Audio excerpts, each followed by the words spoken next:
저와 여러분이 한 절씩 교독하겠습니다.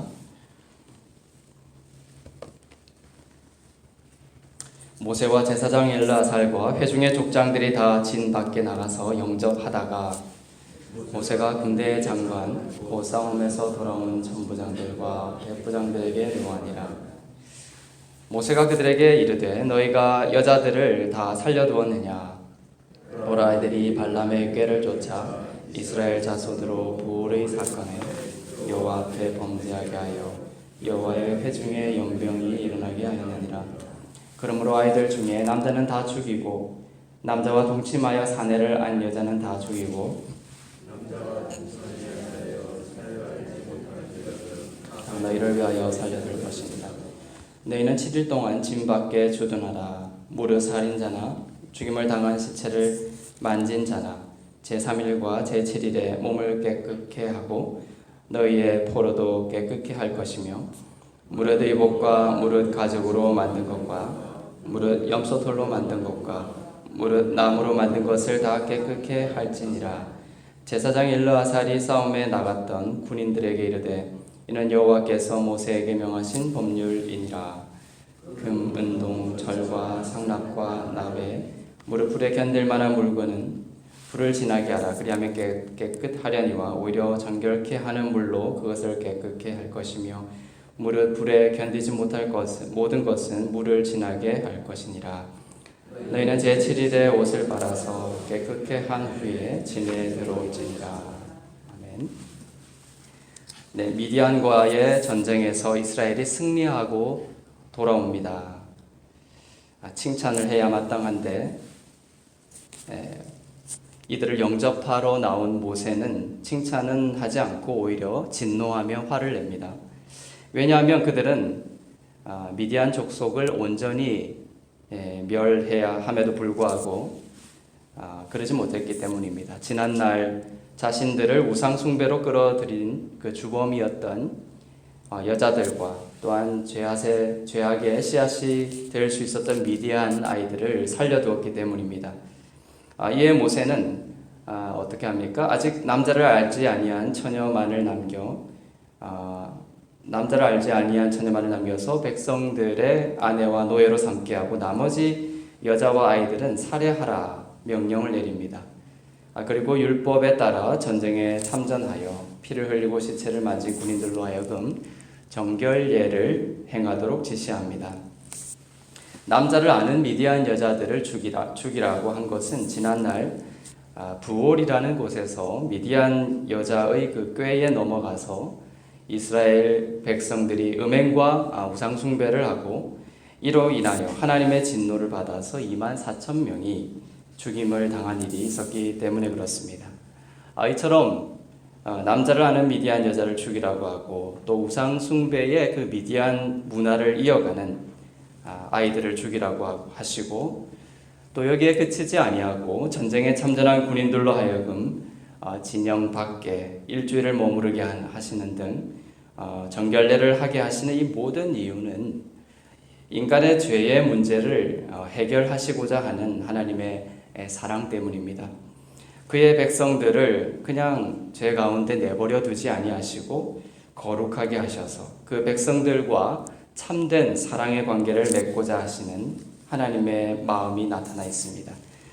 미디안은 죄와 사망 권세를 상징합니다. 하나님과 그의 백성들 사이를 갈라놓고 또한 사랑의 관계를 누리지 못하도록 방해하는 죄와 사단의 권세를 상징하고 있습니다.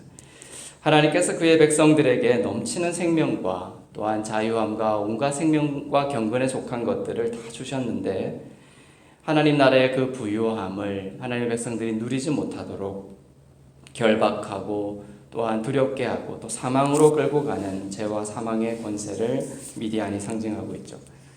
이 미디안을 하나님께서 온전히 멸하라 라고 말씀하고 계십니다.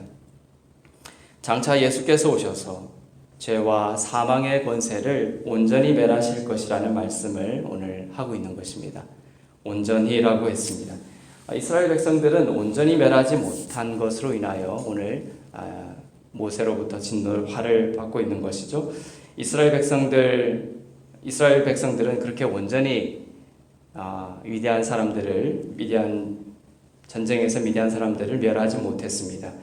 이스라엘 백성들뿐만이 아니죠. 사람으로서는 죄와 사망의 권세를 온전히 멸할 수 없었던 것입니다.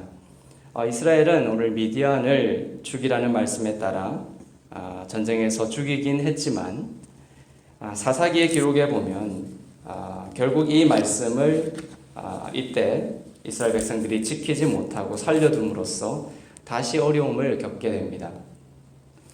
미디안을 죽이라는 명령 앞에 이스라엘은 최선을 다하죠. 최선을 다해 보지만 이스라엘은 온전히 해내지 못합니다.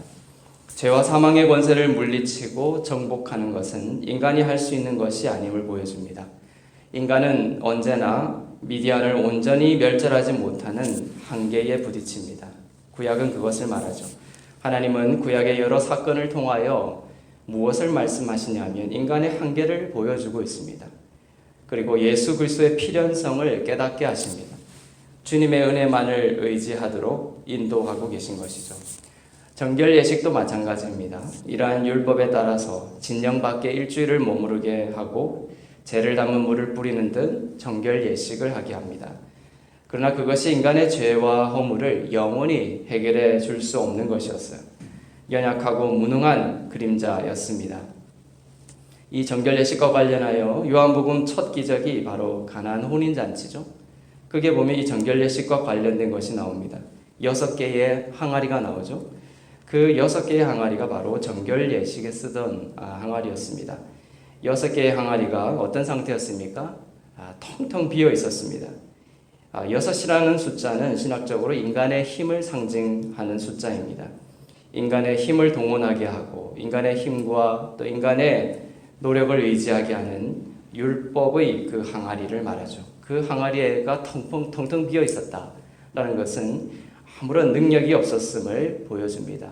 그 정결 예식으로 인간을 정결하게 하라는 율법이 주어졌지만 구약 시대에 그 항아리의 기능, 율법의 기능은 결국 인간을 온전히 정결케 하지 못하는 텅텅 빈 무능력을 폭로하고 있는 것이죠. 그러나 예수님이 가나안 혼인잔치에 오셔서 그 물을 가득 채우게 하시고 물이 포도주가 되게 하십니다. 그리하여 우리의 그 모든 텅텅 빈 그 수치가 변하여 기쁨과 잔치가 되게 하십니다. 요한복음 이처럼 인간의 수치와 무능력 위에 은혜로 임하시는 예수님의 천국 잔치로 시작합니다. 천국 잔치를 향하여 가는 것이 아니라 천국 잔치로부터 시작하는 것이 바로 이 요한복음이죠. 주님만이 우리를 온전히 정결케 하심을 보여주십니다. 오늘 본문에서 미디안을 온전히 진멸시키지 못한 이스라엘 군대를 향하여 모세가 진노합니다. 이것을 보면서 나도 온전히 진멸하도록 노력해서 하나님의 진노를 멈추고 피해봐야겠구나. 이렇게 접근하면 안 된다는 것이에요. 사실은 그렇게 노력해보다가 걸려 넘어지는 인간의 그 불가능성을 깨달아야 합니다. 그리고 예수님의 은혜 아래로 들어가야 합니다.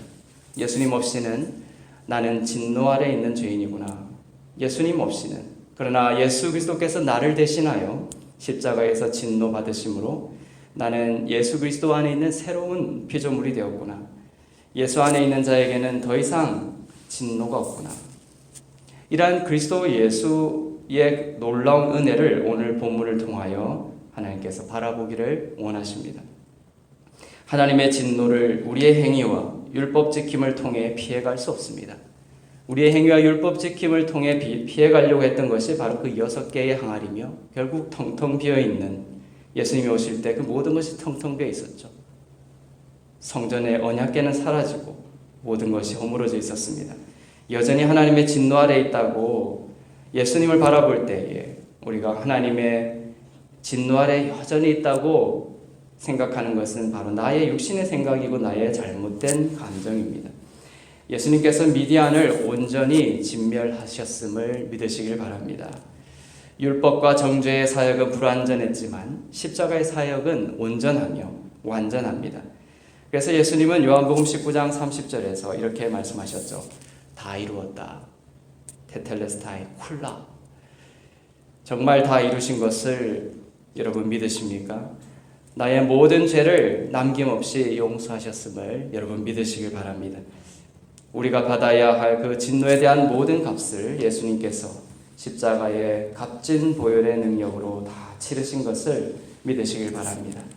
여러분은 예수 그리스도 안에 있는 자들입니다. 율법은 정결함을 우리에게 요구하죠. 하지만 예수님의 은혜는 정결함을 선물로 주십니다. 율법은 요구하고 은혜는 주십니다. 이 대조를 여러분들이 반드시 기억하셔야 돼요. 율법을 볼 때 항상 율법은 우리에게 뭔가를 요구합니다. 인간의 힘을 요구합니다. 인간의 능력을 요구합니다. 하지만 예수님께서는 오셔서 주시고 공급하시고 흘려주시죠. 선물로 주시는 것입니다. 생명도, 정결함도, 능력도, 치유도 다 예수 그리스도로부터 우리가 받고 하나님께서 주시는 선물로 주시는 그것을 받아 살아나는 것이죠. 율법은 이것도 하고 저것도 해야 정결할 것이라고 요구하지만 예수님의 은혜는 예수님 안에 있는 자를 거룩하다 불러주시고 예수님 안에 있는 그 거룩함을 믿는 자들에게 공급해 주시는 분이십니다. 요한복음 1장 16절은 모든 충만이 그리스도 안에 있다 말씀하십니다. 모든 충만이 그리스도 안에 있습니다. 그럼 어떻게 해야 됩니까? 믿는 자들이 할 것은 무엇입니까? 예수님의 그 충만을 믿음으로 받는 것입니다. 율법은 예수님 안에 있는 그 충만을 또한 우리의 어떤 것을 통하여서 뭡니까? 성취하라고 하죠. 요구하죠. 하지만 예수님은 모든 충만이 그리스도 안에 있으니 너희는 받아라 말씀하십니다. 예수님의 거룩함과 정결함을 믿음으로 받는 자는 살아나게 됩니다. 이것이 요한복음입니다. 내 안에 죄와 허물이 보입니까? 내 힘과 노력으로 통제하고 억누르는 그러한 삶이 아니라, 그러한 신앙이 아니라 그 죄와 허물을 담당하신 예수님의 은혜와 사랑을 이 시간 바라보시기를 바랍니다. 내 모든 죄를 대신 지시고 모든 죄를 용서하신 하나님의 사랑을 바라보시길 바랍니다. 그리고 변화는 뭡니까? 정결함은 뭡니까? 생명은 뭡니까? 우리의 그 연약함을 주님 앞에 내어드릴 때 우리의 안팎의 모든 변화를 주님께 맡겨드리면 주님께서 그것을 새롭게 하여 주실 것입니다. 주님, 이 연약한 부분을 주님께 올려드립니다. 주님 일하여 주시고 성령의 능력으로 통치하여 주시옵소서. 주님을 바라볼수록 또한 주님께 맡겨드릴수록 우리는 주님을 닮아가게 될 것입니다. 주님의 음성을 듣게 될 것입니다. 그리고 그 음성에 기쁨으로 순종할 수 있는 새로운 힘과 능력을 주님께서 더하여 주실 것입니다. 그 은혜가 오늘도 저와 여러분 가운데 충만한 하루가 되시기를 주님의 이름으로 축원합니다. 함께 기도하겠습니다.